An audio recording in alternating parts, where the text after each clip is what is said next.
இளம் வாலிபர்களை பெண்கள் பெரும்பாலடிக்கும் வினோத விழா ஜோத்பூரில் நடந்தது.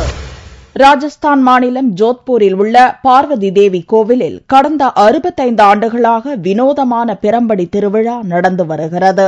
விழாவையொட்டி நடக்கும் ஊர்வலத்தில் நடந்து வரும் திருமணமாகாத வாலிபர்களை திருமணமான பெண்கள் பாரம்பரிய உடை அணிந்து வந்து பாட்டு பாடியபடி பிரம்பால் அடிப்பார்கள். பிரம்படிப்பட்ட வாலிபர்களுக்கு உடனடியாக திருமணம் நடக்கும் என்பது ஜோத்பூர் மக்களின் நம்பிக்கை. இந்த விழாவில் இன்னொரு சிறப்பம்சம் என்னவென்றால், பெண்களும் ஆண்களும் சமம் என்பதை உணர்த்தும் வகையில் ஆண் கடவுளர்களைப் போல வேடமிட்டு பெண்கள் வலம் வருவார்கள். मैं आज कृष्ण बनी हूँ और मैं आज के दिन औरतों को बहुत छूट मिलती है कि बहुत कहीं पर भी बाहर जाती रहती है, आराम से मन चलो को मार पीट सकती है और कुछ मन चले जानबूझ के पास में आते हैं कि उनको मार पीट छड़ी लगे तो उनकी शादी जल्दी हो जाती है।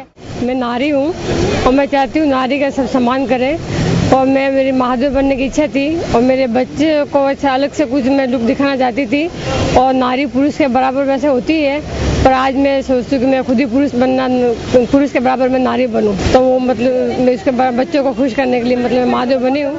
திருமணமாகாத இளைஞர்களை அடிக்கும் பெண்கள் பிறகு தங்களது கணவன்மார்கள் நல்ல ஆரோக்கியத்துடன் நீண்ட ஆயுளுடன் வாழ வேண்டி பார்வதி தேவியை பிரார்த்திப்பார்கள்.